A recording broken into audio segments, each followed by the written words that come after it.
book of Leviticus, chapter 1. And the Lord called unto Moses, and spake unto him out of the tabernacle of the congregation, saying, Speak unto the children of Israel, and say unto them, If any man of you bring an offering unto the Lord, ye shall bring your offering of the cattle, even of the herd, and of the flock. If his offering be a burnt sacrifice of the herd, let him offer a male without blemish. He shall offer it of his own voluntary will at the door of the tabernacle of the congregation before the Lord.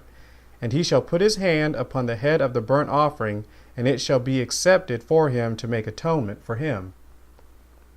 And he shall kill the bullock before the Lord, and the priests, Aaron's sons, shall bring the blood, and sprinkle the blood round about upon the altar that is by the door of the tabernacle of the congregation. And he shall flay the burnt offering, and cut it into his pieces. And the sons of Aaron the priest shall put fire upon the altar, and lay the wood in order upon the altar. And the priests, Aaron's sons, shall lay the parts, the head, and the fat, in order upon the wood that is on the fire which is upon the altar. But his inwards and his legs shall he wash with water. And the priest shall burn all on the altar to be a burnt sacrifice, an offering made by fire of a sweet savour unto the Lord. And if his offering be of the flocks, namely of the sheep or of the goats, for a burnt sacrifice, he shall bring it a male without blemish. And he shall kill it on the side of the altar northward before the Lord.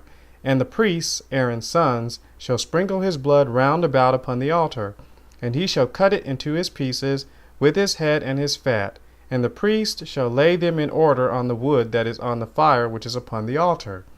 But he shall wash the inwards and the legs with water, and the priest shall bring it all, and burn it upon the altar. It is a burnt sacrifice, an offering made by fire of a sweet savour unto the Lord. And if the burnt sacrifice for his offering to the Lord be of fowls, then he shall bring his offering of turtle doves or of young pigeons. And the priest shall bring it unto the altar, and wring off his head, and burn it on the altar. And the blood thereof shall be wrung out at the side of the altar. And he shall pluck away his crop with his feathers, and cast it beside the altar on the east part by the place of the ashes. And he shall cleave it with the wings thereof, but shall not divide it asunder. And the priest shall burn it upon the altar, upon the wood that is upon the altar. It is a burnt sacrifice, an offering made by fire of a sweet savour unto the Lord.